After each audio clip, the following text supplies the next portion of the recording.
mboten.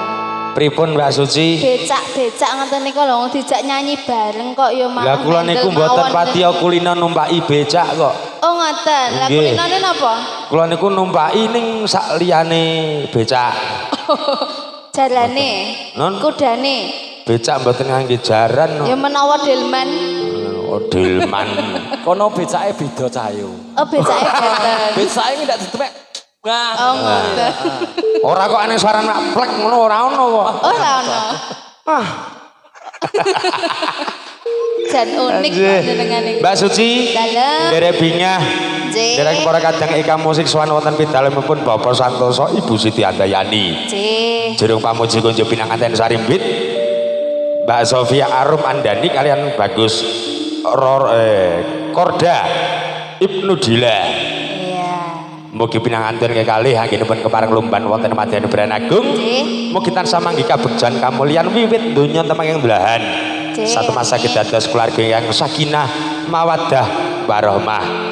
Enggal pikantuk tangsulan katresnan jati ingkang awujud golek kencana, ingkang bangkit tata jalma ingkang saleh lan salehah. Amin ya rabbal alamin. Ugi jurung pamuji kunjuk sang pamugati sumerambah prayaga tameng sampun kepareng rawuh. Mugi sabibaripun pahargyan ginelar, mugi tansah pinayungan ing karahayon, pinaringan panjang yuswa. Rezeki ingkang linangkung satemah ingkang sinedya saged sembodo pikantuk ridhanipun Gusti Kang Maha Kawasa. Amin. Wow, kok abeh Masuk lagi saiki ya peningkatan ya Mas. Nggih karan ning teko kene iki sing anu ya kae. Oh lah nggih peningkatan wong nggih rada mletik tenan niki nggih meningkat niki pun pinten sas. Alhamdulillah menika sampun mengecil. Mbak Suci. Nggih, atur panglipur. Ngaturaken saka panglipur sawetawis lumantar Eka. Musik. 6 menika. Kembang lambang waspaku micul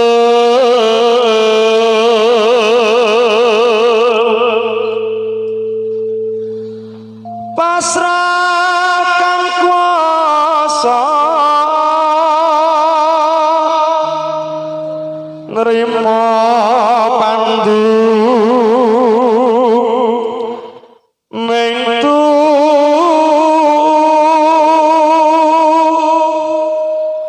mati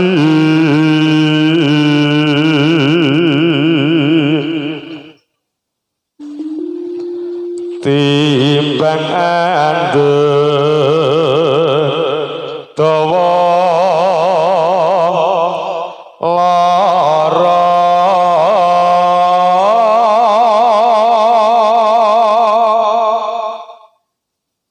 Napa Mas? Gong. Ya. Monggo Mbak Suci langgamipun manut. Nah. Ngaturaken ageng panuwun. Kok nyambut gawe kok malah Saka Audio. Saka Audio. Elok. Jembleng gur.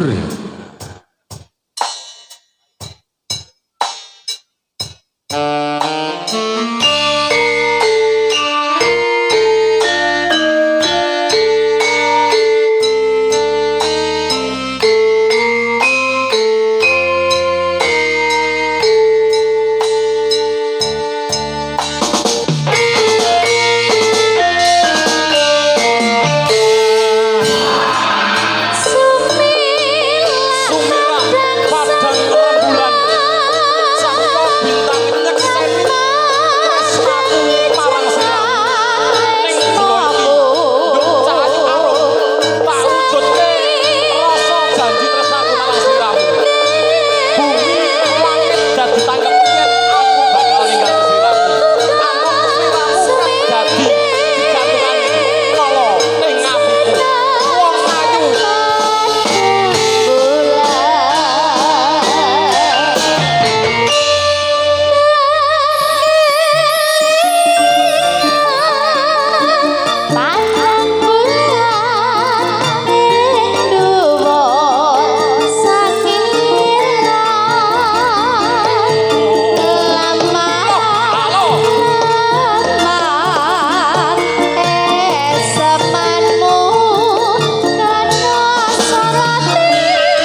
suci